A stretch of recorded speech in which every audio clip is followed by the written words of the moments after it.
1 minute until showtime.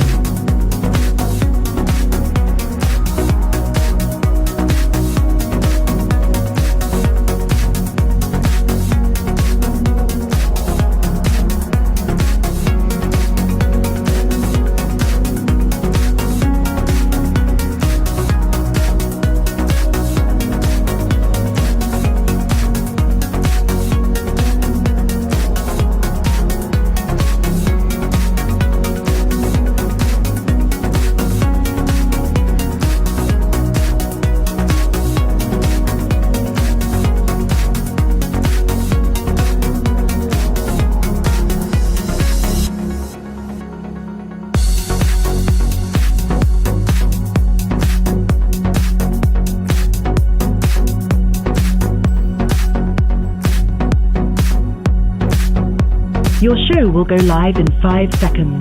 4, 3, 2, 1. Insurrection, obstruction, indictments, civilly liable for sexual abuse.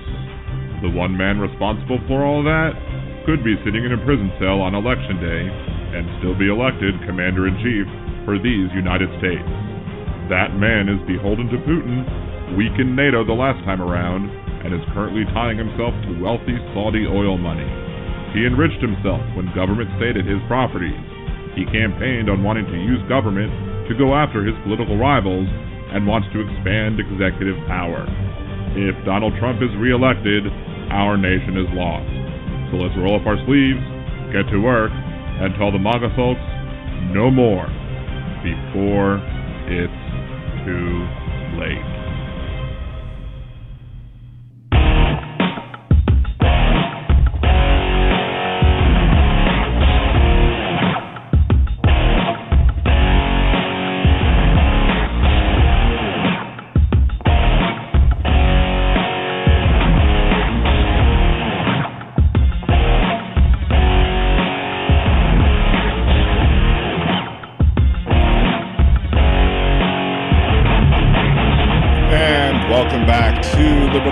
Talk from the left, that's right. This is your host, Dan Zimmerman, coming at you from New Orleans, Louisiana. We are not going to be doing guest call-ins for this first part of the segment because whenever we have Britt on, we bring her on right away. So without further ado, let's bring on progressive powerhouse, newly elected member to the Democratic Party State Central Committee, and new author, Britt Gondolfi. How are you doing today? Dan, thank you so much. I'm flattered.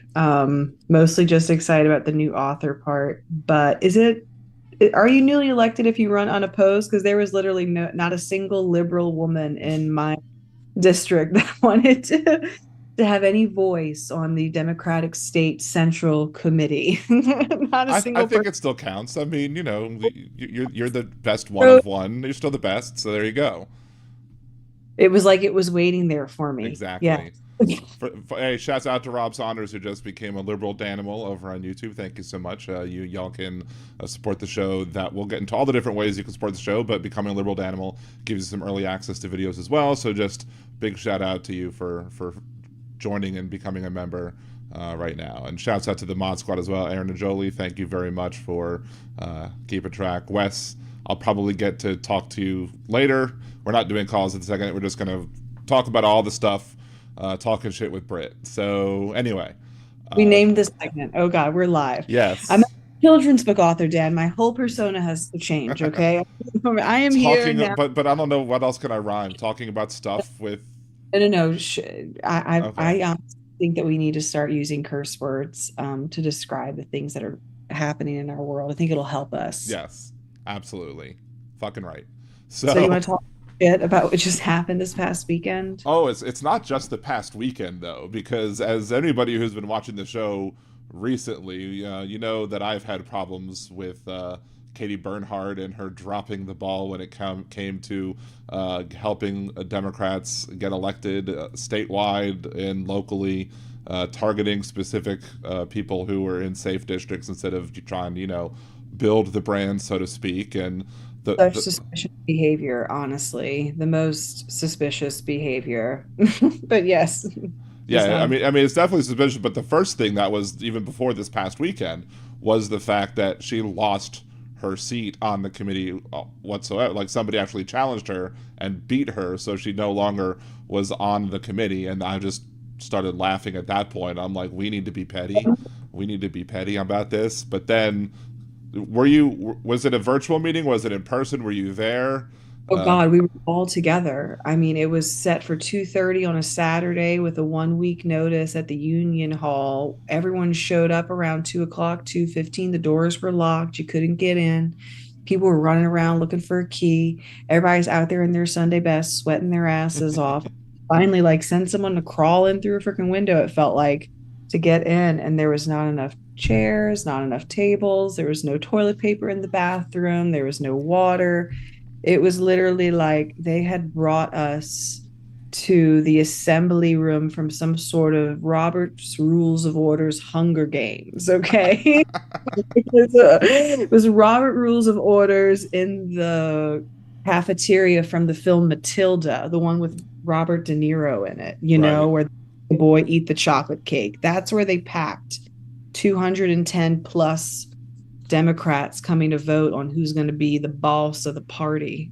Right. And it First and foremost, though, I do want to mention if anybody's listening currently on Blog Talk Radio, you won't be able to hear Britt's side through Blog Talk Radio. We pretty much only use Blog Talk Radio as to be able to take phone calls and or to be able to, have a soundboard. So if you want to hear Britt's side, you're going to have to either come to the Twitch channel or to the Liberal Dan channel, either liberaldanradio.com, which is the YouTube channel link, or to twitch.tv/liberaldanradio. Just want to throw that out there if anybody's hearing a one-sided conversation over on Blog Talk Radio. Most of us watch on YouTube or Twitch anyway, but anyway. my video come through? Yeah, or is it just your video's good. Your video's perfect. I didn't know people could see me. I'm sorry. I'm just sort of Don't pick your nose or anything. Well, I might cut my nails. That's okay. Yeah, long story short, it was a wee bit of a shit show, but honestly, everyone did a great job, it was wild. I think It was one of the wildest social environments I've ever been through.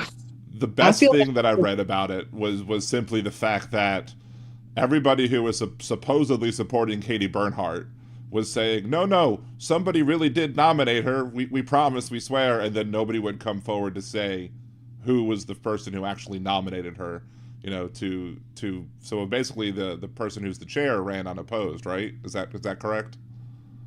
Well, Katie had told people that she was running. Katie was making calls like she was running. Other, highly elected officials were also allegedly making calls for her.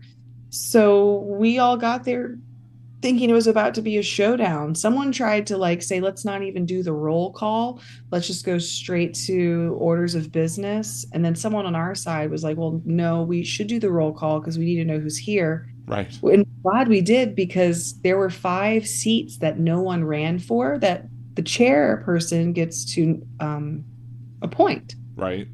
And she had appointed 5 people, but had never filed it with the Secretary of State. And most importantly, had never gotten the committee's approval for her appointments. And so Madeline, the woman that challenged her and won her seat, objects in the meeting and says that in the roll call, 5 people who she's appointed names, were called. And because they had not been approved by the committee, they cannot vote in this meeting. Nice. And then, it was wild. So finally, Catherine Hurst, who is running for parliamentarian, who really has it out for Katie. I don't want to say that this woman has it out for Katie. No, I mean, we follow each other on Twitter. Yeah, she does not like Katie one bit whatsoever, and at least as in her position as previous position. She feels that someone else should be chair. I feel like it would be safe to say that Miss Catherine believes that someone else should be chair. Well, she basically says, you put 6 agenda items on a meeting that started at 2:30. And the union guys were like, can y'all be out of here by 5? Long story short, she's like, can we just go to vote to the chair? And so they go and they call to open it up for the chair. Nominations, and immediately Devontae is like, I nominate the Honorable Randall Gaines. And we're all like, here, pound the table. And it was really quiet. and everyone, it's like the quietest it was in the whole fucking meeting. Like we were all arguing about roll call and proxies, and everyone just doesn't know the fucking Robert's rules. And it's just silent. And they say, is anyone else nominating anybody? And then someone goes, motion to close nominations. And someone goes, second. And everyone's like, what the fuck just happened? It's all kind of quiet. And Katie's kind of like pacing around talking. And basically, someone yells, like, did no one nominate her? Like, long story short, they go and Randall gives a speech. And then Katie gets up and gives one. And everyone is just so confused. Everyone's like, wait, we thought that she was like resigning. Right. Like in the moment, we're like, oh my God, she didn't nominate herself.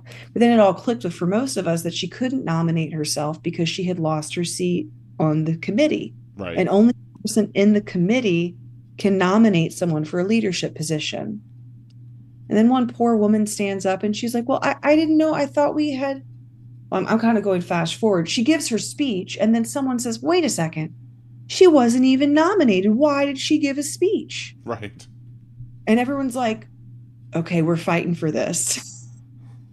We're not voting on this shit. She didn't nominate herself because she couldn't, and no one else would nominate her. So that became this new hill that no one had thought about. I mean, I was in these organizing, listening groups of people strategizing, do we need to have, like, can we tell people who we're endorsing? What if Randall drops out? What if Tyron drops out? What if someone gets nominated from the floor and it changes the whole vote? Anything can change in an instant. All these organizing groups that have just been spending hours of mental, spiritual, physical, emotional, and perhaps even financial resources on how to make sure Miss Bernhardt is no longer in charge of the progressive movement in Louisiana.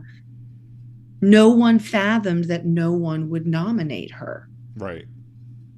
And so it went to pass that Representative Kyle Green stands up and he says, well, I'll make a motion to reopen nominations, and right. Everyone's like, no. It was like, et tu, Brutus, like, no, Kyle, what are you doing? Representative Green, no. You marred. Like, why? Anyway, it was interesting because it got put to a roll call vote. And essentially the entire vote of whether or not it was Randall or Katie was whether or not we were going to allow another moment to pass where someone in this room of 210 people is going to say, I nominate Katie Bernhardt for chair. And the second one will say, me too. Right. And so like 63 people voted to reopen it. And I don't want to say that all of them were Katie fans. A lot of them were people who disliked Katie, but wanted to see her go down with a vote, not really realizing that this is the vote that she could go down on right here, right now. Right. And then, I think maybe like 100 or like 90 something people said, oh, hell no. Yeah, I think it was 90 something. I remember it was like 90 something to 60 something. It was like, no, we're not reopening any sort of nominations. You had your chance, you're done, finito, whatever. And I'm confused as to, because one of the news articles about this that came into play was the fact that, like, the most recent and current people sitting in Louisiana 2nd Congressional District, Cedric Richmond, who went on to work with Biden for a bit and then whatever he's doing now, and then Troy Carter, all both wanting to try and convince people to reopen the nominations to get her there. I'm like, what does this woman have? What does Katie Bernhardt have on these people that would make them just tie a political, what did Jesus call it, like a millstone, like what? Yeah, what millstone, or just like be an albatross or whatever. Right. Why would you do that? I stopped by Representative Troy Carter's office in DC. I was there for a work trip, going to the National Congress of American Indians, and I was like, you know what? I'm going to stop on Mr. Carter. And I left the most long-winded verbal message with his assistant secretary, just saying, please implore him to politically distance himself from this woman. I ran for office in the deep South. She would not have pissed on me if I was on fire, and she'd encourage other people to not piss on me either. Right. You know, and she's not equipped with the either will or capacity to elevate people running for office, because I've heard her talk shit about everyone that ran for office. Okay, like I don't know why that woman chose to share the things she did, and maybe she felt like we were friends, and so maybe this is some deeper betrayal, but I'm so thankful that this person is no longer in charge. Yeah, and it's not because it wasn't just her specifically that was making a toxic environment. I mean, if I have it right, she named the executive director as well, right? She as chair of the party, she named the executive director, and that executive director was throwing all sorts of BS on your Instagram page when you were finally being real. Going there, are we going to talk about the internet drama I stirred up? Yes, I definitely want to talk about the internet drama because no, I like made myself so miserable and so unhappy. I have a children's book that's coming out about getting off of your phone. And I have never in my life been more enthralled in a petty, bullshit battle on my phone. And I regret it, but like honestly, running for office was a little bit traumatic. And I have to say, part of the trauma of advocating for women's rights in the South was having a Democratic Party that acted like I didn't exist. Right. And did nothing to amplify any facet of the race that I ran. Not even when I was the only candidate that showed up to the televised debate. No one said shit. Right. I was the only genuine Senate candidate on the North Shore of Lake Pontchartrain. Like, where was everyone at? Did no one else want to run for office? McMath took his seat unopposed. Mm-hmm. He could run against Beth. I doubt Gloria would have, honestly. Like, for real. But anyway, like, yeah, so I had a political pissing match in the comment section of my, RIP Senate Instagram with the executive director of the party. And I'm sure she may have,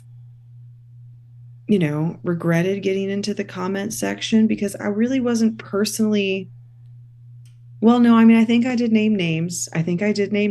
But that's fair. It's fair to say that other people could fulfill your role better. And I didn't think I was being that violent or vitriolic, but it got taken bad. I did make a rude comment about how Katie can go professionally attend galas, probably Republican ones. Right. How LaTanja could be a makeup artist, because if you follow her closed Instagram, she's always got these like phenomenal, like Avatar, James Cameron level film production style makeup looks. And I'm like, holy fuck, ma'am, you shouldn't be in politics. You need to go work in Hollywood. Fuck. This is right. It ends up she pays someone to do that for her, and she took the comment to be an insult on the way that she looks. And I don't know. I don't want to fight with women on the internet. I just want to say my feedback as a candidate, y'all were kind of mean and rude. Yeah, I mean, as someone who ran for office way back in the day, I mean, if the party if the party won't pay you any attention, pretty much, if they feel like your race is useless. Like, I mean, I had no help from the Louisiana Democratic Party when I ran for Congress, and they were just like, well, if you make a runoff, maybe we'll jump into it. I'm like, but the point is you have to force the runoff, because I was running against Jindal, and Jindal was using this seat to run for governor, and I was like, if you don't want Bobby Jindal to be governor in the next 3 to 5 years, you need to do something in this race to stop him. They're like, oh, well, I don't know. Well, you do know. Time capsule right now, Dan. Holy shit, you were the fucking Back to the Future. If we go back in time and the Democrats would support your race, we wouldn't have experienced Jindalnomics. Even if it wasn't just me specifically, there were 3 legitimate Democrats running and one a-hole who wasn't. Like, he was like a Democrat. We gotta stop. We gotta stop crowding the field, y'all. We can't fucking do this. We can't. We can't Well, have. with open primaries, it's fine simply because of the fact that as long as you have enough people working in unison to try and force a runoff, then you can force the runoff, and then the top vote getter of the rest, goes in against the person in the runoff. But they weren't even that open minded to consider that option because they were just like, oh, we have other things to worry about. What, your one seat that's safe? Like, we have one seat at the time, the second congressional district, and that was not in play. So what else are you gonna do? It was I think they were doing a little bit trying to help I think Chris John run for Senate, but then Vitter won, so Wow. they didn't do a good job there either. Domino's fault. Well, look, we got to rewind. No race is useless. Right.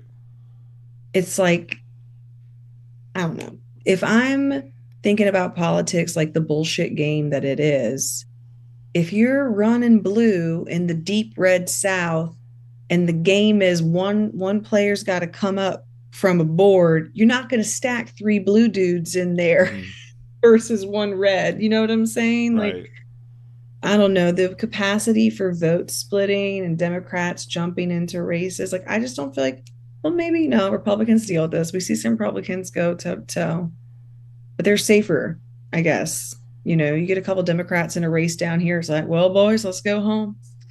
There ain't enough votes. There was with the crowd, like the Republicans, I think in the last election I want to say it was the Attorney General race, they split the field so much that they technically made it possible that you could have two Democrats in the runoff because you only had two Democrats running and 5 Republicans. It didn't happen that way, obviously. Was it Lindsey Cheek who made the runoff against the current one now? But it could have been Lindsey Cheek and Arthur Morell. Like, it had he actually, done something in New Orleans, but we had no voter turnout in New Orleans. And why did we have no voter turnout in New Orleans? Because of Katie Bernhardt. Morell ran for. I thought he ran for. No, he ran for Secretary of State. It was the Secretary of State's office. That's it. It was the Secretary of State's election. That was like that. But again, in that race, we could have had 2 Democrats in the runoff. All we had to do is get the vote turnout up in New Orleans. We could have had the Democratic candidate making the runoff against Landry if we would have had better turnout in New Orleans. But instead of working on voter turnout in the entire city of New Orleans and getting the vote out they screwed our gubernatorial candidate over and then targeted Mandy Landry. So they did. Look, Madison O'Malley's fiance, I think, through a PAC, gave a lot of money to the Democrats. Yeah, money coming from somebody who's now on trial for like embezzlement, fraud, or a loan from the Department of Agriculture. Yes, the husband's already in prison. The wife's on facing charges and will probably. Why do they want to destroy progressive politics in Louisiana? This doesn't make any sense. Is it the oil and gas? Is it the petrochemical? Is it the right to give all of us cancer? Maybe. Not be responsible for it? Who knows? Who knows? Yes, I just get so mad about the whole Madison O'Malley, Mandy Landry thing because Madison was a great candidate and she should have been ran against a Republican. Right. Like, you found this young political talent that's willing to just go door knock and phone and do all the soul sucking shit they tell you have to do. Why did they run her against our girl, Mandy? They could have stayed to the North Shore and give Patrick McMath's, family money a run for its, for its life. Right. Made him spend some cash. But they picked the most safe seat to cause drama and focused all their attention there. Like, this is probably. Let's do a media count. Yeah. We'll never. But I bet that there was more coverage of that race than the governor's race. I wouldn't. You're probably correct. I mean, I don't know what the actual number of articles were, but I'm sure there was many more people talking about all of the BS going on in that race than we're talking about the trees. like, what the fuck? Like, we should, like, whoever's in control of the Louisiana LA Demos Instagram, can they like give it over to like the fact check AG Landry person? Like, this whole year was a missed opportunity for some really fantastic political commentary in Louisiana, and there was just not the creativity nor the execution from the top. I mean, And now Jesus. Louisiana, as I've been saying on the show for a while now, we're just going to be the example of showing the rest of the country this is what happens when you allow your entire government to be controlled by Republicans. Like, this is what happens. Fun And to give teachers guns. So yeah, when that kid's about to like want to pop off on someone, he doesn't have to go steal the gun from his dad. He can just steal the gun from the teacher. right. Or the teacher can kill that kid, if they're able to get it at, but they can't, no abortions. God forbid, no abortions. God It's forbid a woman say, I can't be pregnant. I can't care for this child. No, ma'am, care for him. right. Mm, you know. It's just and I mean, If he acts up when he's an adult, someone will shoot him. exactly. What? And if you're risking death, it doesn't matter. No one's going to give you an abortion anyway because we based our law off the Texas law, and the Texas law is terrible, and all the other laws are terrible. And I'd love to see. The only thing I think the Republicans in Louisiana are being not stupid about is they probably know that if they would put a vote to weaken the bill or weaken the law that passed, it would probably, now that we're all seeing people having to face the choice of, I need to leave the state or die, probably the law would get weakened some and would bring out Democrats in the fall, which so they're not going to do it. Unlike other states, which surprisingly are allowing abortion amendments or abortion laws to come on their ballots in red states, which is only going to help Biden and only going to help the Democrats nationwide. It's absurd that like Florida, for example, the Supreme Court made a horrible ruling, but in Florida, the people are going to get to vote on whether or not, the Florida current abortion laws jail abortion doctor. Right. Hey, I got an idea. We'll fix all society's problems. Let's force every single pregnant woman to give birth, no matter what her social, political, economic, personal circumstances are. What could go fucking wrong? Let's strip every single woman's liberty away to the point that if she says, I can't be a parent, please help me, let's throw her doctor in jail and charge him money. Yeah. We'll charge him like several $100,000 and lock him up for 10 to 15 years. Like, who the fuck are these psychopaths? Like, mind your own business, sir. We still have homelessness. Like, I want to take their passion, the far right Republican conservative think tank passion, and just be like, you guys are just in charge of eradicating poverty now. Okay. Right. Don't worry about any other issue. We got it. You guys just y'all do the Jesus thing. And your whole Jesus thing is care for the poor. Just focus all your policy on caring for the poor, you guys. You can lay this bathroom shit and library shit down. Lay it down. Lay it down at the foot of the fucking cross. But they don't care because it's more about politics. Everything is more about politics than anything else. Sex and power. They're obsessed with sex and power and control. And they need government to enforce laws that they can't hold to themselves to their own standards, because that's what they try and criminalize, things that they can't. They don't believe themselves in having the willpower to control themselves, so that's why they have to criminalize things like prostitution. And then you see David Vitter coming out and with serious sins with sex workers, and sex work is valid, but don't be a hypocrite about it when you're trying to be all moral and then you cheat on your wife. No, you would incarcerate that woman, right? Talk about prostitution. This is the right for a woman to have sex and receive money without being put into a cage. Right, without having to marry the person, like Trump. Excuse me. Yeah. So, I mean, I don't know. We need to strip away all the labels. Like, instead of saying abortion, it's like, it's the right to say I cannot be a parent right now. Right. Like, instead of sex work, it's, you have a private, adult, intimate moment and currency is exchanged. Mind your own fucking business. Right. Like, society in trying to say, we need to get rid of all these books and need to have all these puritanical laws.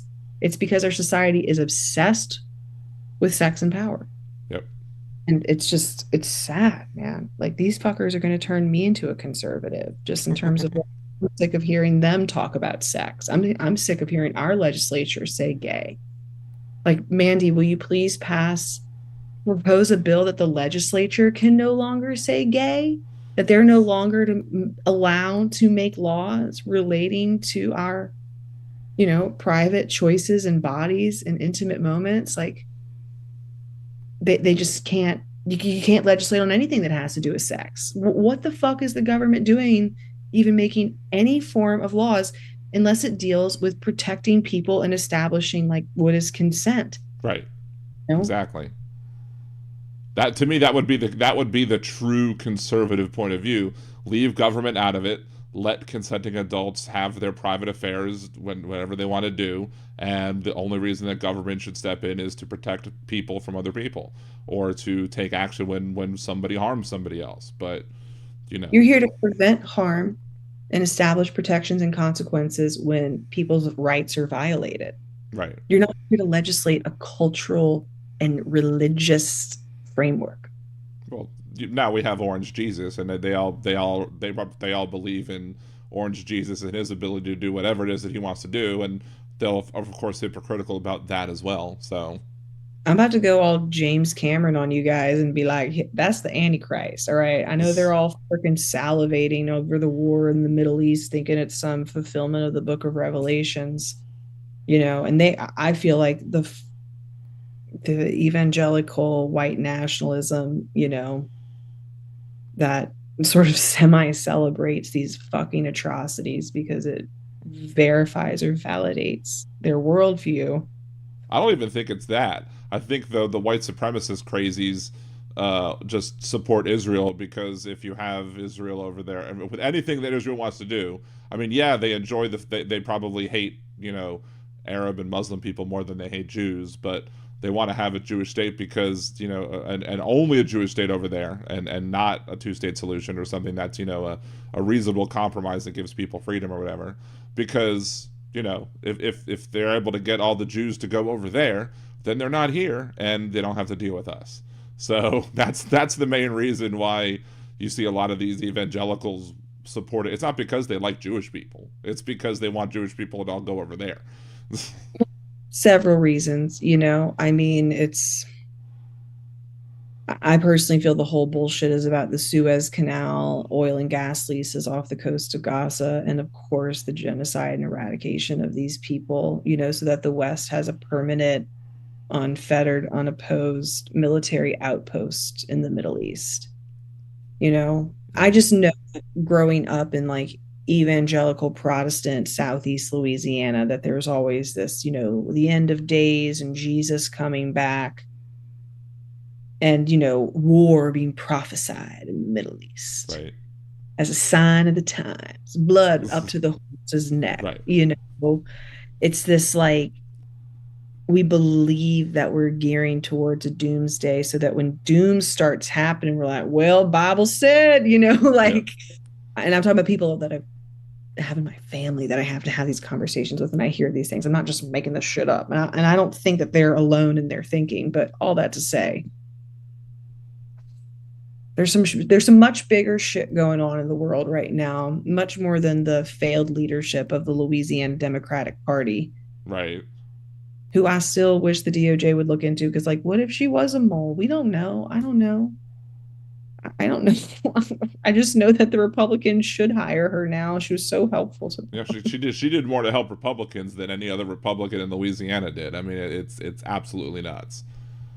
Well, we all need to work together as a party to make sure that we have enough candidates recruited and supported and established within their community. And there needs to be a mechanism of supporting candidates, not fundraising off of them. Like, shouldn't be selling voter data to candidates. Right. We should be fundraising to get great data and give that data to our homies that are running. Not, okay, well, I'll give you the vote builder, but like $2,000. Right. Like, Katie, I like when she told me I had to pay them for the voting data, I like wanted to, I was like, I should have never run as a Democrat. I should have stayed an independent, you know. Ugh, gross. How did I do it? You know? It's crazy. But I, speaking of books, you brought up books earlier. Let's pivot to your new book. oh my gosh, my new book. It's called Look Up, Fontaine the Pigeon Starts a Revolution. And you can buy it from Amazon, Barnes and Noble, Walmart, anywhere. But you should buy it from me and the illustrator. We got a traditional publishing deal, but we realized that self-published authors, they make sometimes a little bit more money. So we bought our own supply of our own books, and it's fontainethepigeon.com, and it's all about getting off your cell phone. It's about making a difference in the world. It's about working together. It's about collaborating. It's about pointing out the injustices that you see and doing something about it in community, not by yourself.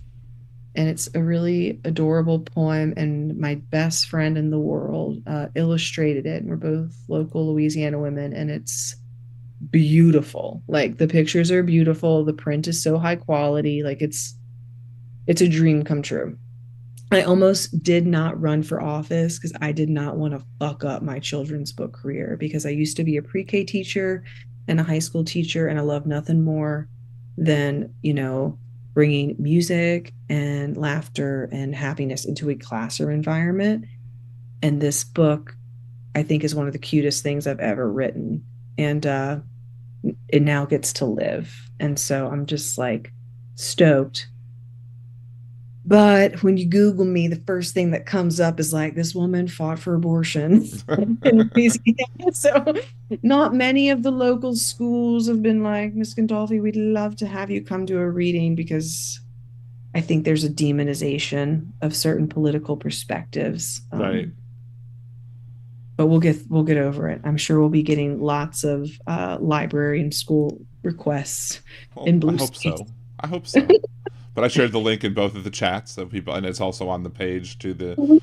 It's actually been on the page since the first day you're supposed to be on the show, but things happen. It's fine. I'd pick on you. Don't apologize. You had things to do and you felt sick, so it's fine. It's all good. I was really in my mind. I'm glad I could be here tonight. I really appreciate you just letting me process the pain and sadness of running as a progressive in Louisiana. So what was the thing tonight though about the Democratic Party? Was it something else, some more BS, or?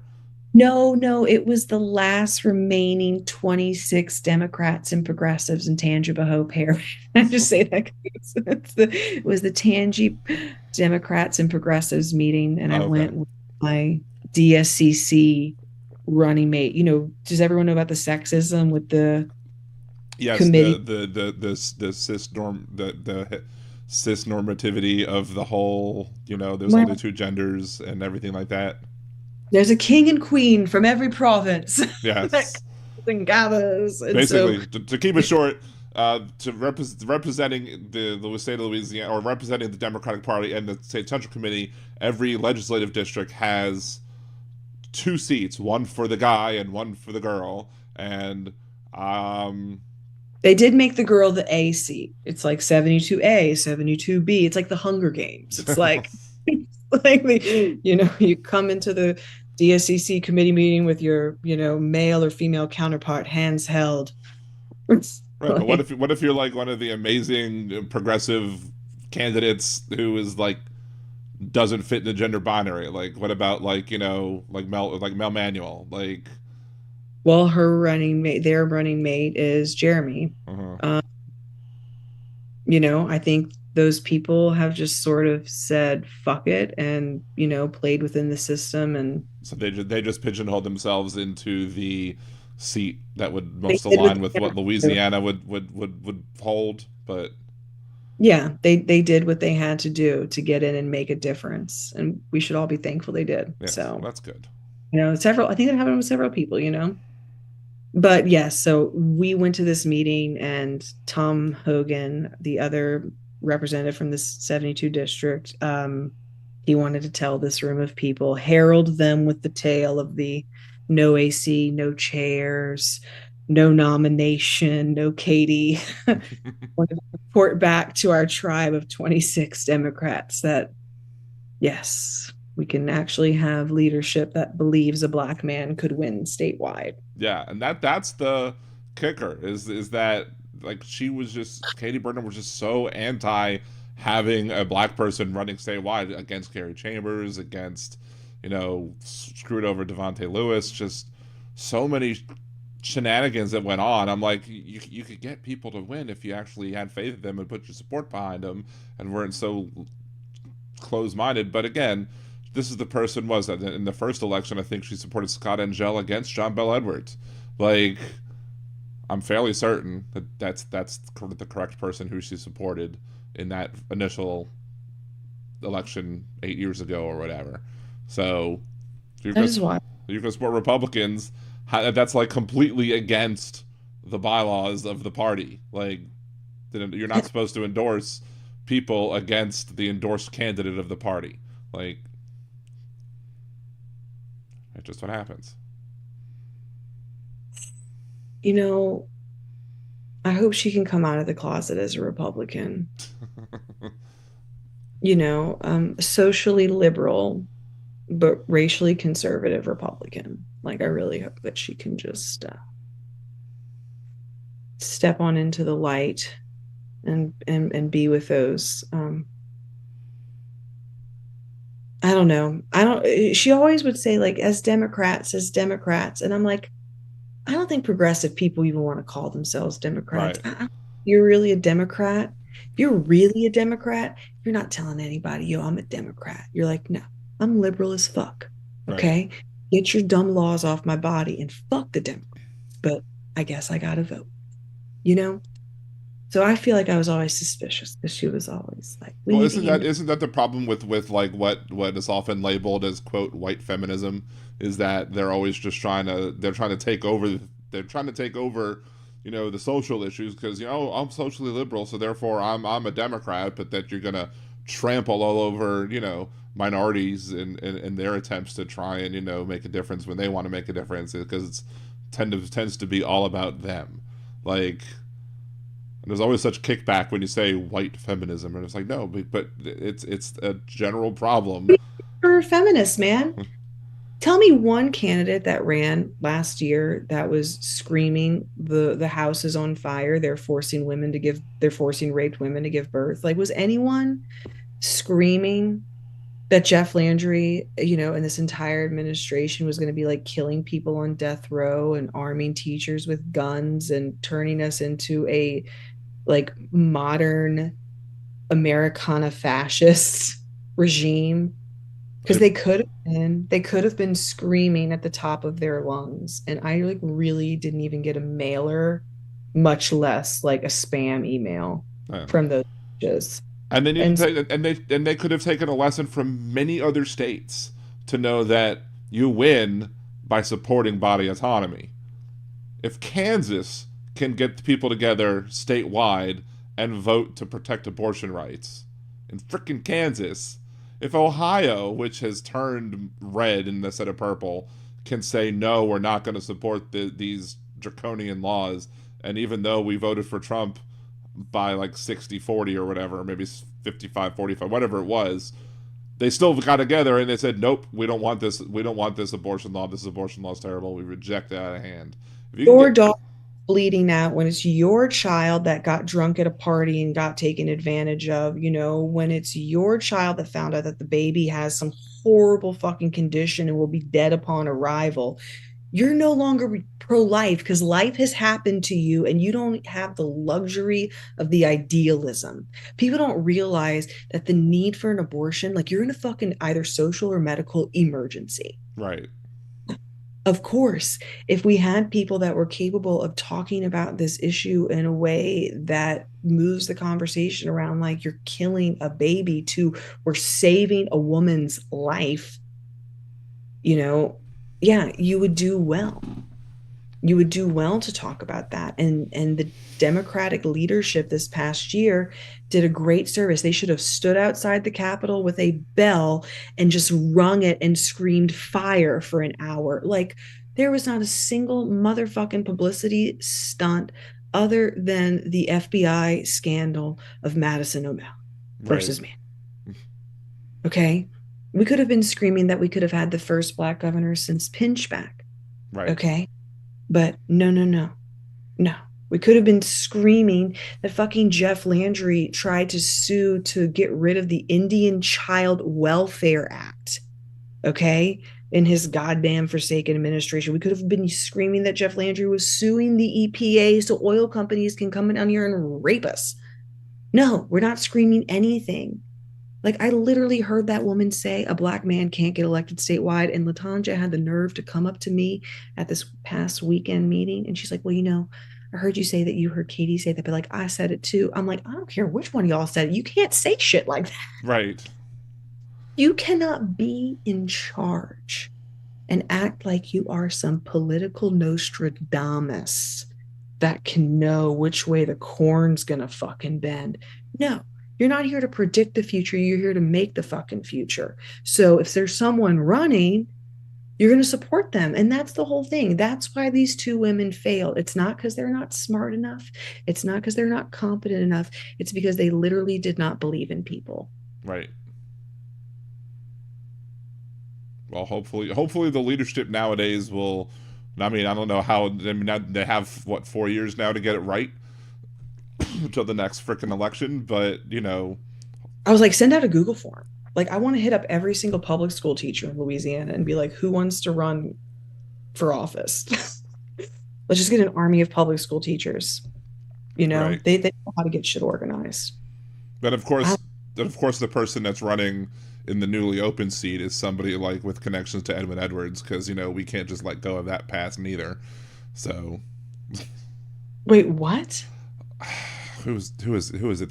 I need to remember the. Wait, is it Cleo Fields? It might have been Cleo Fields, yeah. All right, well, let me get out of here before I catch a defamation charge, okay? let me leave. Okay. Yeah, I had a whole show on just going over the history of Louisiana politics, why we rightly voted for Edwin Edwards against David Duke, and why we need to stop looking back into the past and supporting people who got potentially off on a technicality because the radio or the recording device wasn't on the entire time. So allegedly. I need to go back and find that episode. I'll send you a link. I'll send you a link to it after the show's over, because just the whole, it's just bizarre that we just can't let go of the past. And now that's been the problem. Like, I had people questioning my liberal, leftist, progressive nature because I was criticizing the party for endorsing Edwin Edwards. And that's when I left the party for a few years, is when they endorsed Edwin Edwards for Congress, when he decided to go back and run for Congress. And I'm like, y'all know, and the people that were being critical of him, I'm like, y'all know that Edwin Edwards is running on a platform that would eliminate the Affordable Care Act, right? Like, he's running as a conservative, like, hating Obamacare, and I'm the one that's problematic. No, it's back in the day when I ran for Congress, I was probably more conservative than I am now. I had some ideas that I thought sounded clever, and then as I talked them out, I realized that I was wrong, and I changed my positions. Shocking, I know. Growth? Is this growth? Yes. And just because I had been back and forth on like minimum wage type issues, and I'm like, I was saying, okay, well, if you're a small business, yeah, and I was just like, well, if it's small business, I could see the argument of small businesses, you don't have a lot of money, you've got to exploit someone, right? Exactly. So I'm sitting there, and I'm like, and the person who ran after me in 2006 against Jindal, I was talking to him about it, and he explained it perfectly, and I was like, all right, you that's exactly right. I now changed my mind. Now I'm back to the thing of where I don't necessarily need us to increase the minimum wage if we have a UBI, universal basic income, and then we tax the corporations who are can afford to pay the people the larger wages and don't. But as long as we give the universal basic income, like, I don't care how we get there to let people survive, but we need to let people live and survive without dealt out at the beginning of the monopoly game. That's the thing about America and this monopoly mentality of capitalism. If people don't have any capital dealt out at the beginning of the game, they really can't play. So what's going to happen if they can't play? They're going to go work in the business that they have to survive. Yeah. Well, unfortunately, a society based upon slavery and the exploitation of labor and the theft of land is doomed to repeat its inherent nature until it figures itself out. And we're in the words of my girl T Swift, we're like death by 1,000 cuts up in here in the deep South. We get to see all the sins of America reinvented in all the disgusting 21st century ways. And the funniest thing is, like I'll see people like talking about, like, fans of like certain sci-fi shows, like, Star Trek or whatever, and you see these conservatives, like, looking at Star Trek as if it's some amazing thing. I'm like, yes, the Star Trek society is amazing because it's a post-scarcity world where basically you have socialism, and that's why the world is so good, is because people don't have to worry about when their next meal's gonna come from, because they figured out how to do things without having to exploit everybody for everything and just let people live, and they don't want to hear that. Not everyone to be able to live. Yeah, I mean, yes, there's zero social safety net here. If you can't play the game, you could die. You could die on the street. Right.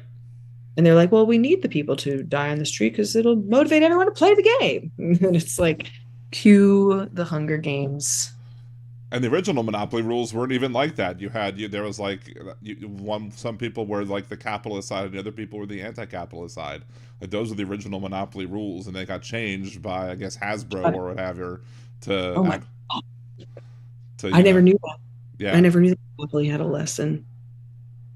Or like there's like anti-monopoly, or what originally was called, or something, where you had two different people. You had people who were trying to play the game as if they were capitalists, and then people who were trying to play the game as if they were not capitalists.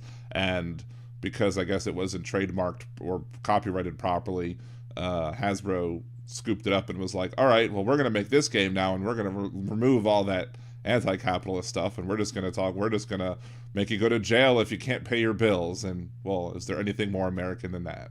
I need the Pulp Fiction shooting meme with the old Monopoly board and Hasbro as Samuel Jackson. Okay. Yes. Say go to jail again. Yes. Or no, actually, no, I'm combining two memes. I'm thinking of the I know what meme you're thinking of. The other one, the comedian. Why did I?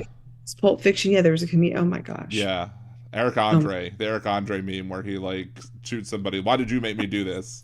Yeah, why would you make me? Hasbro's like, gotta buy this. we gotta have this game and change it, right? So that no one will ever know. But that's why, because there's no real copyright on Monopoly, which is why you see all those versions of like Dogopoly and Cajanopoly and Louisianaopoly and New Orleansopoly, all these different versions of Monopolies, because there's not really a copyright on the game. Like, they can produce it, but anybody else can produce it as well with the same rule set, and it's like, okay. Wow. But the moral system is the same. Yeah. Exactly. We're competing for squares on this board. There's only so many squares, which is all true to Americans' mentality. Well, actually, they think that the land and the water is going to give abundantly, and they haven't really realized that. Except unless you're the head of Nestle and saying that people don't have the right to water. Yeah, we got a long road to go. It's very interesting and tribalistic how everyone has sort of centered around this idea of removing Katie as this big milestone within progressive movements. And perhaps we might like look back and be like, was it a witch hunt for her? Did we focus all of our energy on her removal? I think everyone's criticisms are valid and justified, but I think our needs are going to be greater than just making or she has a different occupation. Oh, You know, absolutely. It's just my we got to. argument. My argument about that would simply be if I saw people trying to oust Katie Bernhardt who were being sexist in doing so, I would absolutely talk out against them. I'm sure they were. I haven't seen it, but I'm sure they were. But you also have to remove the rotten apple before it spoils the bunch too. And I just maybe she has other things she can do that'll be helpful in the future, but running the Louisiana Democratic Party clearly was not one of them. It just the essential ingredient is believing in people enough to want to leverage resources to amplify their voice.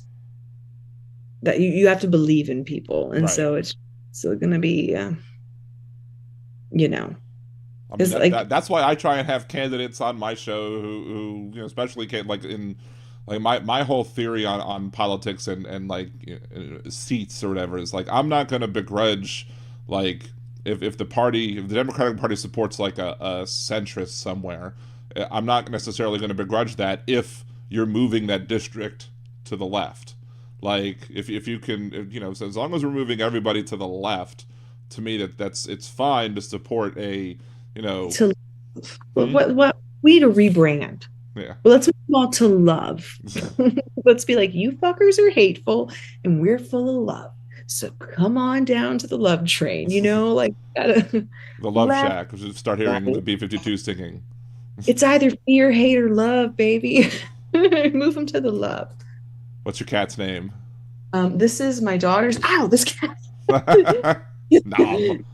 This is Mia Cinnamon. It's a weird name, but yep, that's her name, Mia Cinnamon. Oh. I have a calico type cat who does not like me at all. And then sometimes we get visited by the orange cat, but for some reason Rose has decided to not join us today. I don't know why. She only likes my daughter. She just that's the same thing. Maybe calicos just go to one person because. Even though like yours may only like your daughter, at least she's there next to you. Mine runs away from me all the time. Like mauling me though. Like like if I tried to touch her, you guys got to stop. Oh my God, she's reacclimating into this environment. Okay, go ahead. We got cat drama going on as so below. Cat drama in democratic politics. Cat drama with literal cats in the house. But I think I've got to go put my kid to bed. Okay. Well, anything else you want to... we have the link. I posted the link, fontainethepigeon.com in both of the chats. It's on the YouTube description channel. It's on... I think it's on Blog Talk Radio as well. I don't know. It's on liberaldan.com as well. Anything else you want to add before we let you go? If you buy it, please review it, read it. I will say this, politics is very divisive because we've created an adversarial system as opposed to a creative and collaborative one. So, I hate that I kind of stepped into the world in the political divisiveness arena on one of the most polarizing topics of our time. I really kind of sometimes feel like it's going to deeply interfere with the success of my children's book, or maybe it'll help. But if you were inspired or moved or felt good feelings about my campaign, please review my book. Read it, review it, write it. If you don't want to buy it, go write a review and say it's the best thing you've ever read. Because if it does really good, I'll run again. But if it doesn't, right, I'll just fully understandable. Yeah.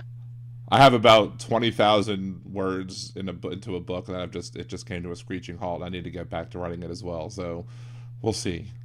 We should all be writing. Everyone should write, whether it's just for, pastime or processing or because you have a story to tell. It's part of being human is to write. Yep. All right. Well, give all your love to your little one from us, and thank you for coming on the show. You're again open invitation. At any time you want to come on the show, you feel free to do so. Just let me know. Well, if you see any more hellacious shit coming out of the comment section of my Instagram, I might have to use you as like a free therapist. That's fine. I'm Dan Radio would be more than happy to have you on. let me go fight. I don't have time for this. All right. Well, night. Take care, everyone. All right. Thank you so much. Have a good one. Thank you. Bye. Bye. All right. And that was Britt Gondolfi, friend of the show. Again, FontaineThePigeon.com is the link. Go check it out check it out on that website, and you can help support more friends of the show by doing that. So there you go. We have finally got Britt on. She was sick the other day. She had a meeting the other day as well. So finally got her on. Very happy to see her on. Very happy to reconnect, and hopefully she'll be back soon with other good stuff. Again, FontaineThePigeon.com. Now back to reality. Snap back to reality. Oh, there goes gravity. Anyway, I'm a little disheveled today. We'll get into that in a second. However, just again to support the show, LiberalDanRadio.com is the YouTube channel. Remember to like the live, subscribe to the channel if you're not subscribed already. You can become a Liberal Danimal. Do super chats, super stickers on Twitch. You can buy bits. You can subscribe to the Twitch channel for free. If you have Amazon Prime, you can buy me a cider. Go to liberaldan.com liberaldan.com. Just click the buy me a cider button, or go to buymeacoffee.com/liberaldanradio. Liberal Dan on Venmo as well, and all that other good stuff. Before I get to you, Wes, just an update, sad update. I didn't want to, make Britt, upset or anything or whatever, and bring this up. But as y'all remember, I had to leave the show briefly for the commercial break to help my mother-in-law after she had fallen for like the third time. And unfortunately, the next morning she did end up passing away. So we're in the middle of dealing with that as well, with everything. It's just to take a few minutes to talk about my mother-in-law. I'm sure I'll do more when it comes time to when we have the funeral ceremony. She had wanted a mass to be done at one of the local churches, so we're organizing that. It's on May the 4th, so of course it's on Star Wars Day. Why wouldn't we have anything on Star Wars Day? Because it's May the 4th. May the 4th be with you. So it's been a rough it's been a rough weekend. So I haven't had the time to do all the self-care that I did have the beard earlier, but I'm still kind of disheveled. It's tough. She was, we didn't have your stereotypical mother-in-law, son-in-law type relationship where where people's like, oh, I hate my mother-in-law. There's that. No, we had a wonderful relationship. They often, Cassie would often say that if for whatever reason we were to get divorced, which is not in the cards, but if for whatever reason we were going to get divorced, she was like, I think my mom would choose you over me. That's what she would say, is because how much she liked having me as a son-in-law, is what we referred to as a son by marriage, is what I would call her mother by marriage instead of mother-in-law. Just like, hello, mother by marriage. She'd be like, hello, son by marriage. And so I could tell Cassie was preparing for it as well. She had a bronchitis diagnosis on the Monday, and she said even at that point she seemed to think that there was something going on, so she was already bracing herself for something to happen. And the weirdest thing was just that, like, after the podcast, after she was already in bed and asleep, I'm sitting there and I'm trying to think of myself, like, how is this really the best place for her at this point? She's been staying with us for a year and a half. I was happy to have her. It was wonderful having her live with us. It was fine. I was very happy to be able to support her when we could, but with all of the times falling so much, I was like, is this really going to be the best place for her if she's going to continue falling like this. And I was trying to think of the right way to say it. The next morning, I went and dropped off my youngest son at the bus stop, and then I came back downstairs after a little bit, and she was watching TV. And I'd messaged Cassie, and I was like, maybe your mom needs to talk about, maybe with her doctor, with what's going on, because of all the falling, because maybe something else needs to be done, because I'm not always going to be there to catch her, especially if we go on vacation again, and, she's going to be alone in the house, and no one's going to be able to come pick her up if nobody knows to come check on her. I mean, we have wonderful neighbors who would, and then after I sent that message, maybe about a half an hour later, Cassie comes downstairs and she had passed away. So she will be missed. There are other things. If you're friends with me on Facebook already, you've seen the other drama that's going on in my life. But, it is what it is. No Trump for that one. I have to deal with that as well. But she'll be missed. Her grandsons are going to miss her a lot. We let them stay home from school Friday because we just didn't want to have them deal with all of that. But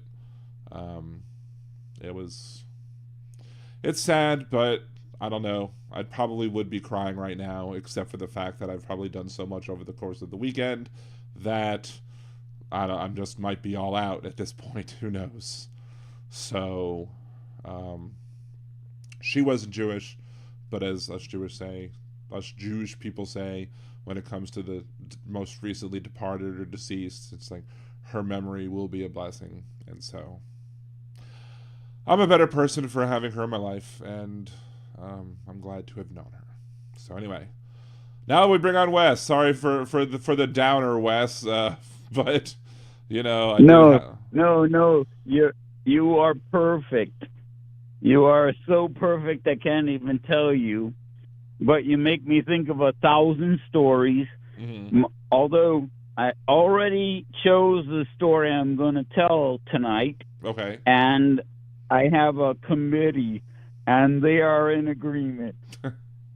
But it's a very strange committee, and they are in all 50 states. And for 17 bumblebees, I will meet them anywhere in the world. And if we get along, the sex will be free. How's that? All right. Anyway, I was in, it wasn't Cancun. It was further south than that. Mm-hmm. Thank you, Nick Rich. You can come on, too. You could call if you wanted. Nick Rich is so anybody cool. Can call in 914. The phone lines are back open again. 914-803-4131. 914-803-4131 is the phone line to call in if you want to talk. Yep, and I want to talk to Gandalf sometime. Mm-hmm. I would just love to meet her, but I think she's a baby.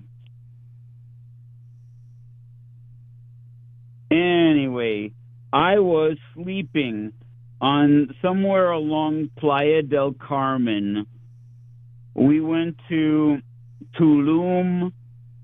We went to Xel-Há. Mm-hmm. We went to Chichen Itza.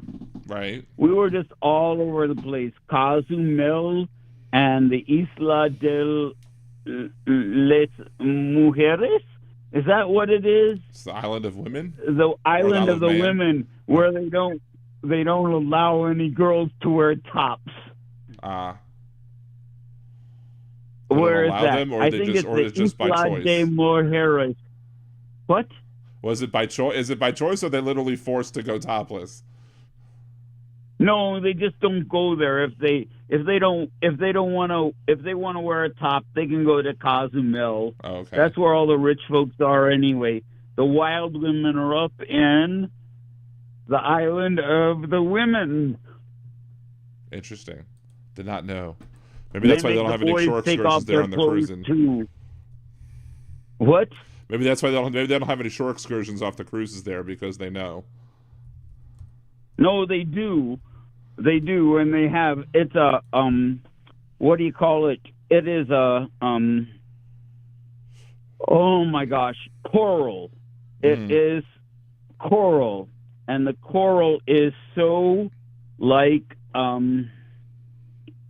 cloudy. Right.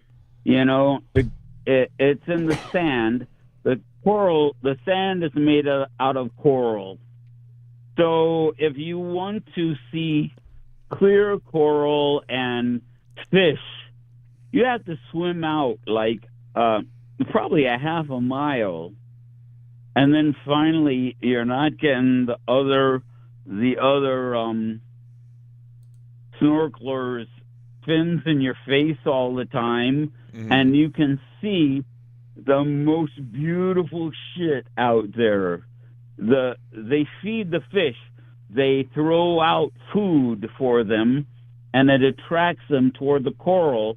But then there is so much stuff going on around near the shore that it's just like cloudy until you get out a little bit.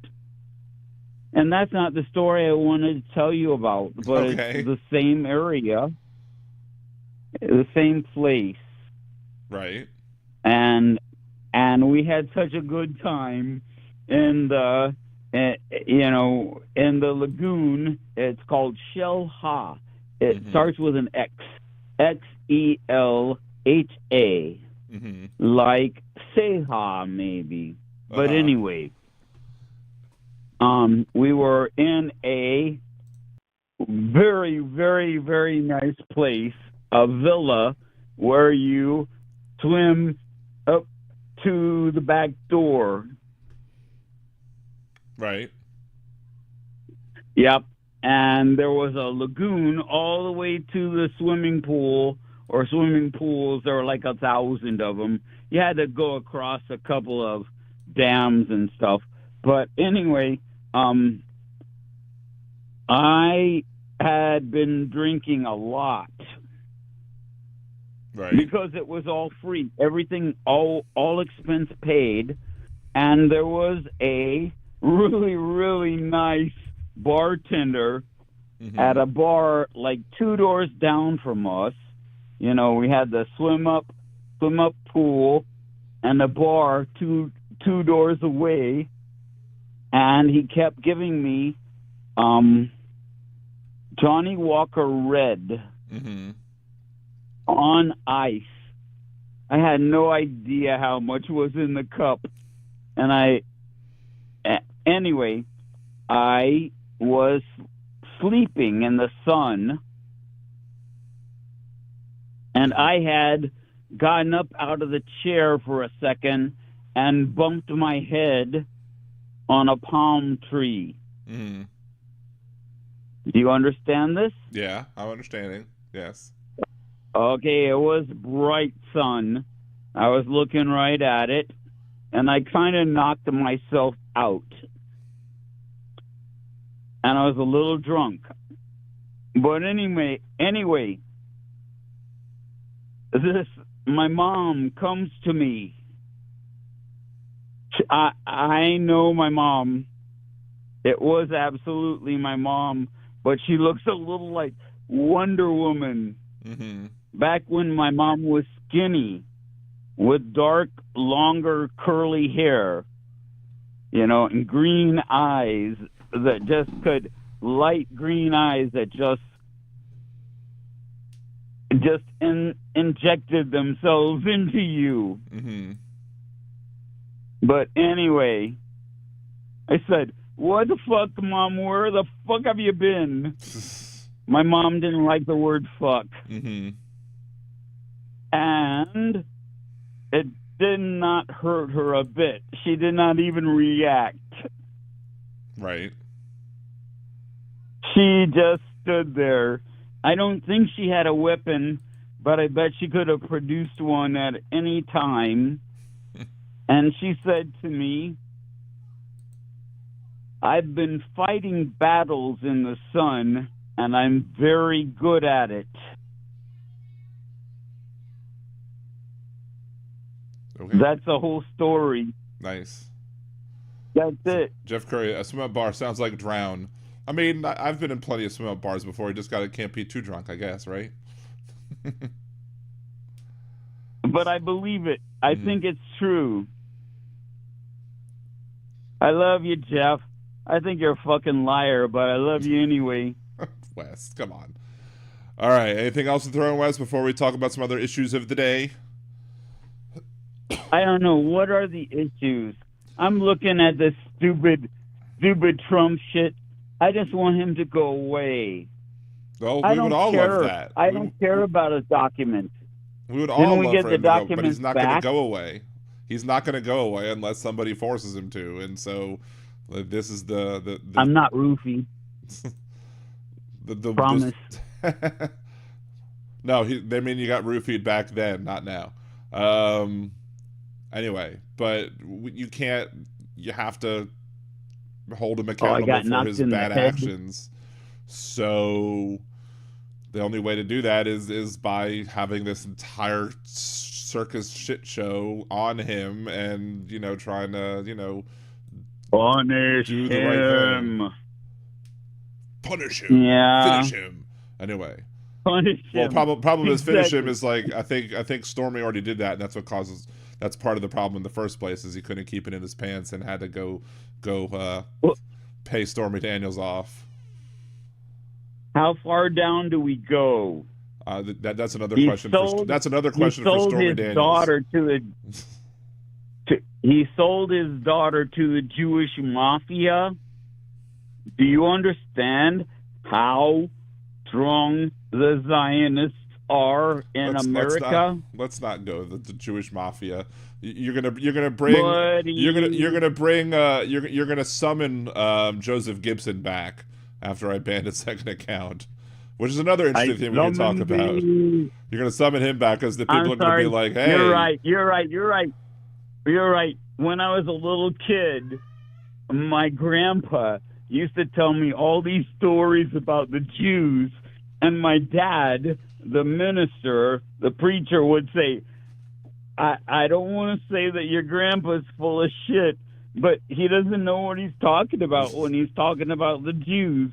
And you know what? I love my grandpa so much, but I love my dad all the much more.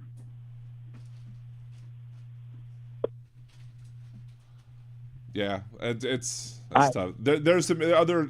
I'm probably not going to talk about the other parental issues that I have at this point, because I have talked about it on privately on Facebook. But yeah, it's there's other issues going on as well with me this weekend. But yeah, I mean, you have I understand. Family can be crazy, buddy. I understand. I got 2 dead parents on me. They attack me day and night. I just told you a story about it. So, anyway. No, my daddy's right here. He's right inside of me. Anywho, we're gonna go on and talk. Anything else, Wes, before I let you go? Okay. We're not talking about the Holy Ghost, so I guess not. All right, man. Well, you have a good one. Thank you for calling. I love you, buddy. You cheered me up. I needed a little bit of cheer up. I don't care how Jewish you are. Oh, jeez. You're not as Jewish as you think you are. Oh, jeez. Oh, I didn't say that. I did not say that. All right, Wes. You have a good night. Love you. Love you too, Wes. Bye. Now, here's the thing. It's like Wes can say stuff like that, and I understand that he's being silly and kidding, and I can laugh about it because I'm not super uptight about that sort of stuff. But when other people continuously promote things, like we were talking in our chat last week before I yeeted Joe Gibson yet again,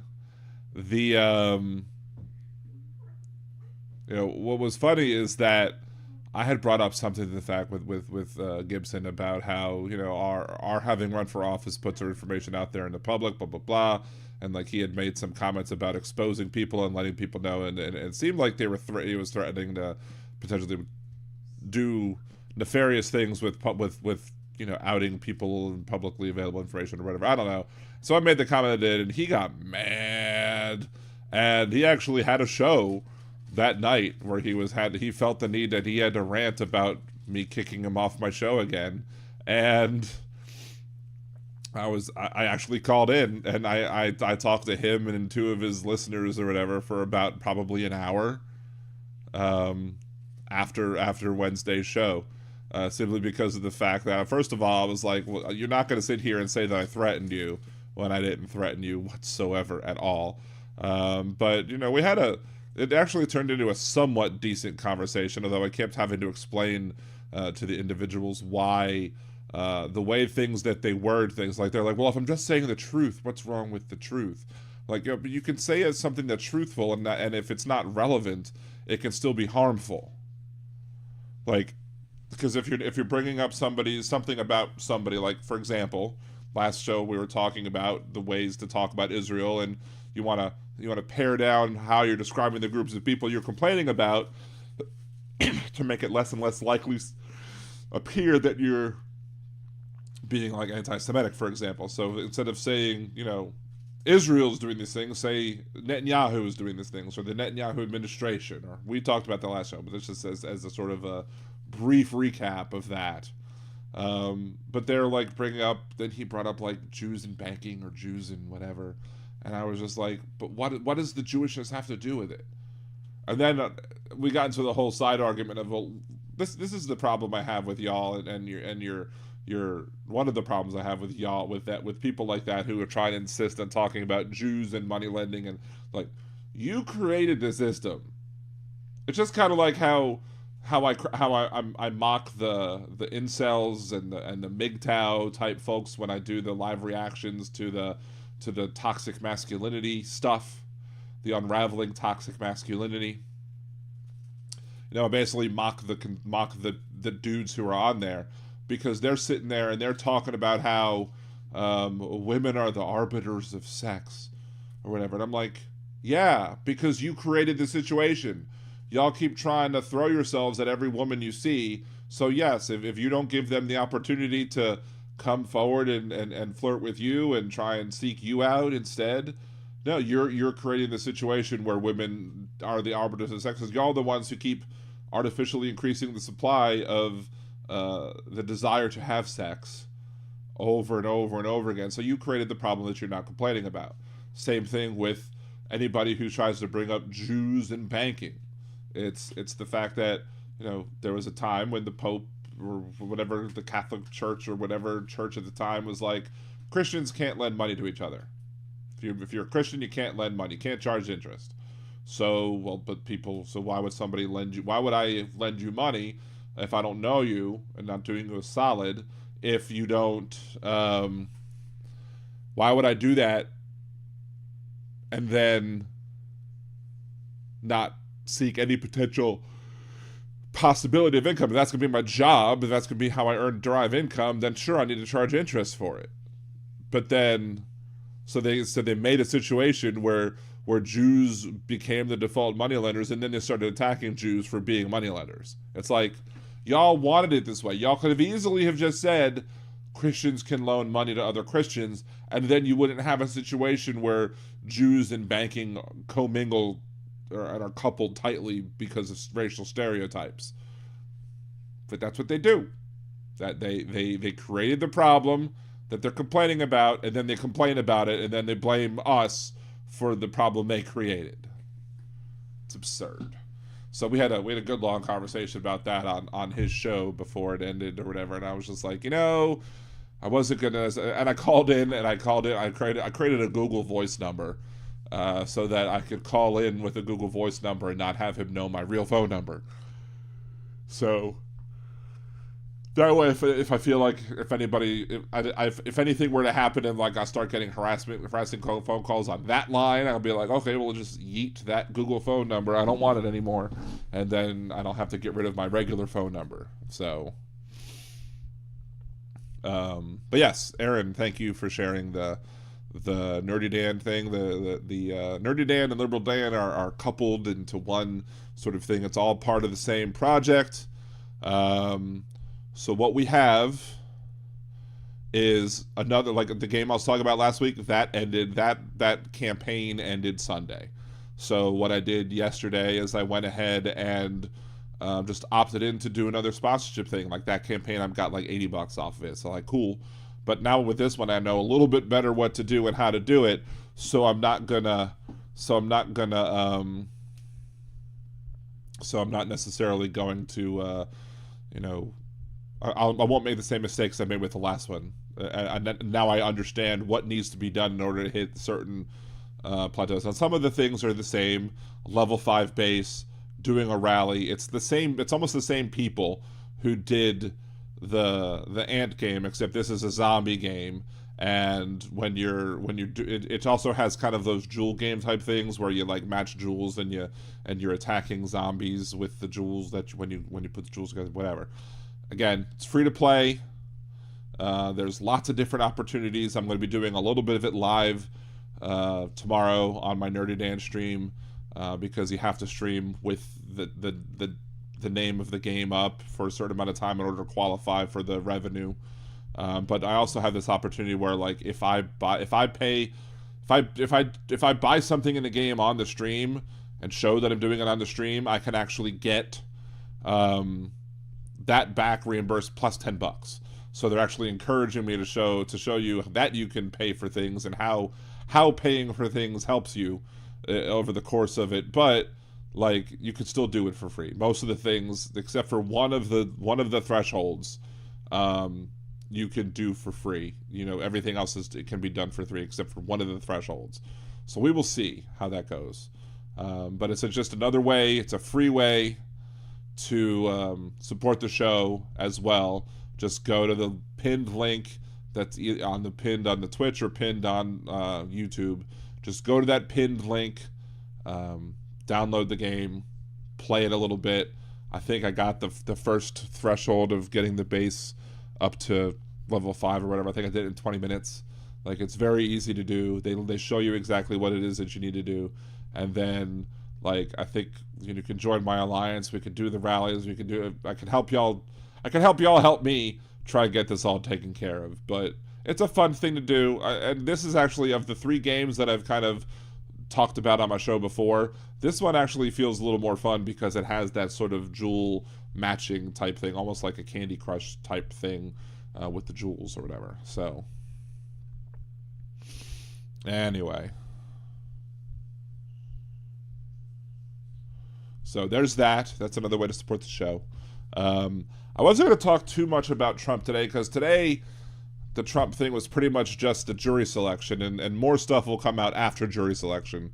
And there was, they've basically made it a very compact, sleek way of getting it all done because of the fact that they're like, hey, answer these questions. If you answer any of these questions poorly, you're automatically going to get yeeted, no questions asked. I think today they were like, does anybody have any feelings that they can't be, impartial when it comes to Trump and the ruling that you might give? And, people raise their hands, I can't be impartial, and then the judge is like, okay, fine, you're free to go. Instead of questioning them, instead of trying to figure out if they really were impartial, they're just like, oh, you're admitting you're not partial, you're impartial when it comes to Trump, regardless of how it is you're impartial, or how you're not impartial, either because you support him or you're against him. But hey, it makes it quicker, makes it get to the more meat of the trial sooner, which is the most important thing at this point. So then, of course, you had the whole thing with Israel and Netanyahu and Gaza, and now Netanyahu, he goes and he attacks he has the military do a strike in Damascus, attacking the Iranian consulate or whatever because of the support that the Iranians give Hezbollah and Hamas. Whew. And to me, I've been saying the past couple of days that may very well have been Netanyahu's most legal move in the entirety of what's been going on, because we know Iran's funding Hamas and Hezbollah. So if you're actually striking at Iran and striking at like a diplomatic outpost or something, representative of the government, instead of just, going after randos and just carpet bombing the entire area, then that's better than anything that he's pretty much done since 10/7. That being said, he still sucks, and I'm not going to not criticize him, but the idea that Israel can't go after the people that are funding the terrorists that are operating, within within Gaza and attacking outwards, and within the West Bank and attacking out. The idea that they're unable to do so, to defend themselves against Iran, to defend themselves against terrorist threats, is BS. But the idea that they should be able to do whatever it is they want to do is also BS, which is why I've repeatedly said that Netanyahu should be brought up on war crimes, because he's not doing what needs to be done in a proper way. So,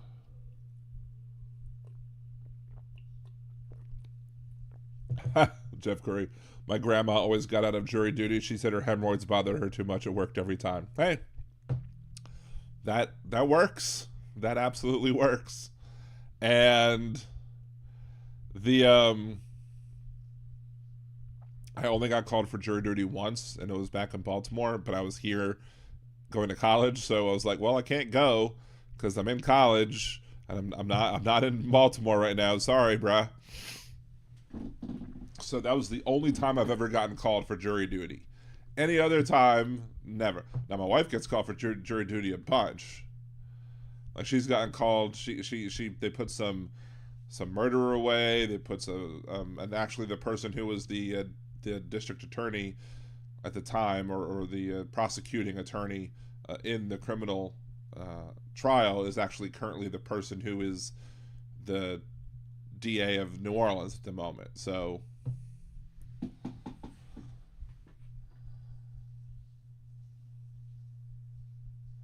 anyway, I bet IBS or Crohn's disease would work too, probably. Or just have a whole lot of garlic the night before, and then you just end up farting the entire time, and nobody will want to sit next to you if you're just completely gaseous.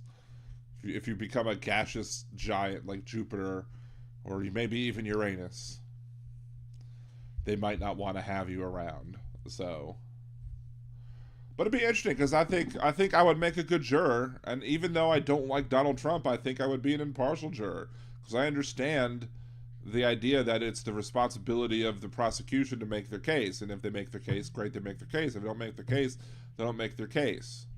It's kind of like, was it the civil trial, or was it the criminal trial of Michael Jackson, when it came to those kids, that some of the kids that were claiming that Michael Jackson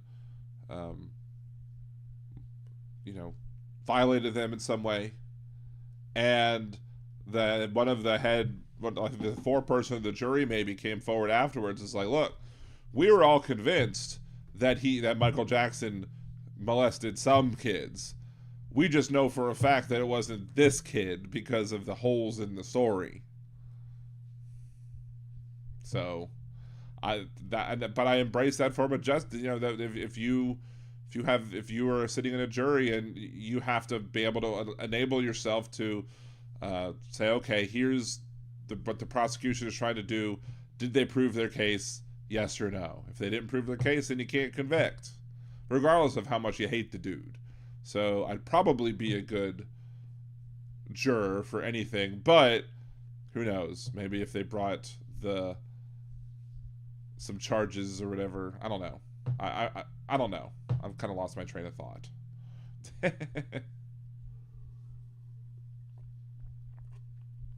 My daughter has only been voting for 3 years and already had to sit for jury selection. It was called once, and I got out of it because she was a baby. Nice.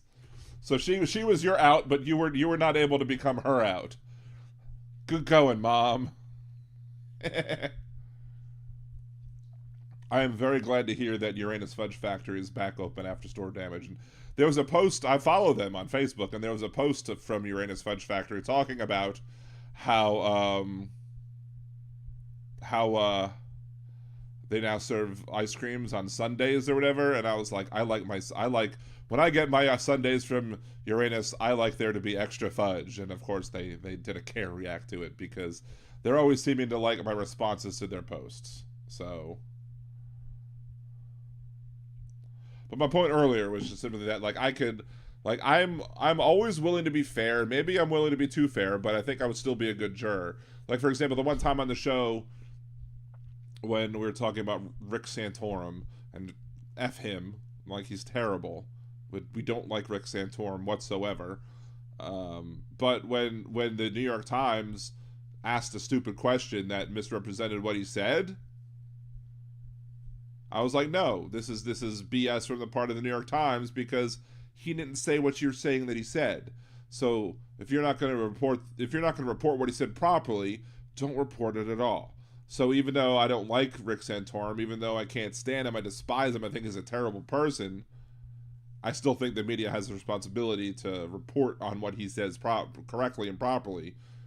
So maybe that would make me a good juror too. I don't know.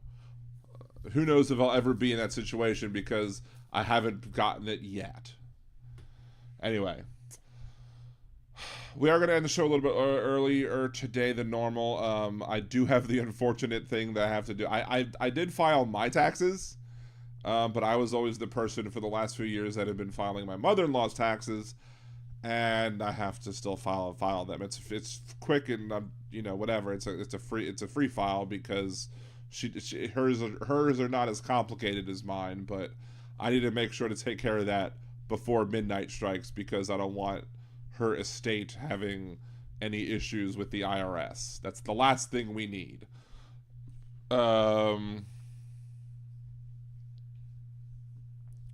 Jeff Gray, it's a fun place to visit, tourist trap, but for fun, it's for locals. I did see what you did there.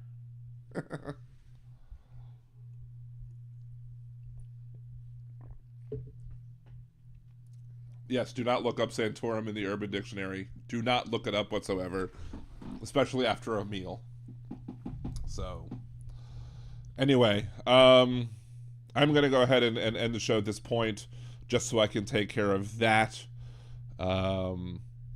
Just do me a favor, if you like playing phone games, or if you just want to, putz around a bit on a game and help the show, you can email me at liberaldanradio if you have any questions about it. I just need to remember to check the email every once in a while, but go to the pinned link either on Twitch or on YouTube. Otherwise, tomorrow I'll be live. I'll do a little bit of that game and do other games as well, like, Disney Dreamlight Valley, Fortnite, etc., all that other good stuff. And then we'll be back Wednesday. Maybe we'll talk more about the Trump trial, or anything else that happens to come up between now and then. Till next time I see you, this is Dan Zimmerman with Liberal Dan Radio. Talk from the left. That's right.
using Blog Talk Radio. Goodbye.